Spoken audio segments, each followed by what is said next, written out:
ನುಗ್ಗೆಕಾಯಿ ದೇಹಕ್ಕೆ ಬೇಕಾದಂತ ಅನೇಕ ಪೌಷ್ಟಿಕಾಂಶಗಳಿಂದ ತುಂಬಿರುತ್ತೆ. ಯಾವಾಗ್ಲೂ ಮಾಡ್ಕೊಳ್ಳೋ ಸಾಂಬಾರ್ ಅಥವಾ ಗೊಜ್ಜಿನ ಬದಲು ಈ ರೀತಿ ಒಂದ್ಸಲ ನುಗ್ಗೆಕಾಯಿ ರಸಂನ ಟ್ರೈ ಮಾಡಿ ನೋಡಿ. ಟೇಸ್ಟ್ ತುಂಬಾ ಚೆನ್ನಾಗಿರುತ್ತೆ. ಇದನ್ನ ಮಾಡ್ಲಿಕ್ಕೆ ಫಸ್ಟ್ ಒಂದು ಬೌಲಲ್ಲಿ ನುಗ್ಗೆಕಾಯಿ ಹಾಗೂ ಸ್ವಲ್ಪ ಬೆಳ್ಳುಳ್ಳಿನ ತೊಳ್ಕೊಂಡು ಅದನ್ನೊಂದು ಕುಕ್ಕರ್ಗೆ ಹಾಕೊಂಡು 1 ಕಪ್ ತೊಗರಿ ಬೇಳೆ, 1 ಸ್ಪೂನ್ ಜೀರಿಗೆ, 1 ಸ್ಪೂನ್ ಮೆಣಸು, ರುಚಿಗೆ ತಕ್ಕಷ್ಟು ಉಪ್ಪು, 1 ಗ್ಲಾಸ್ ನೀರ್ ಹಾಕಿ 5-6 ವಿಷಲ್ ಕೂಗಿಸ್ಕೊಳ್ಳಿ. ನಂತರ ಇದನ್ನ ಒಂದು ಜ್ಯೂಸ್ ಸ್ಟ್ರೈನರ್ ಅಲ್ಲಿ ಸ್ಟ್ರೈನ್ ಮಾಡ್ಕೊಂಡು ಈ ರೀತಿ ರಸ ಎಲ್ಲ ನೀಟಾಗಿ ಎಕ್ಸ್ಟ್ರಾಕ್ಟ್ ಮಾಡ್ಕೊಳ್ಳಿ.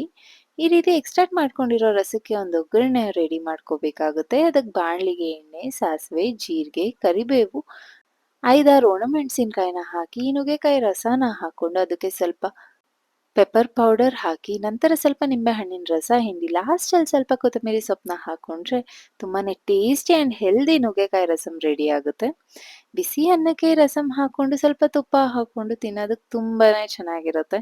ನೀವು ಒಂದ್ಸಲ ಟ್ರೈ ಮಾಡಿ ನೋಡಿ.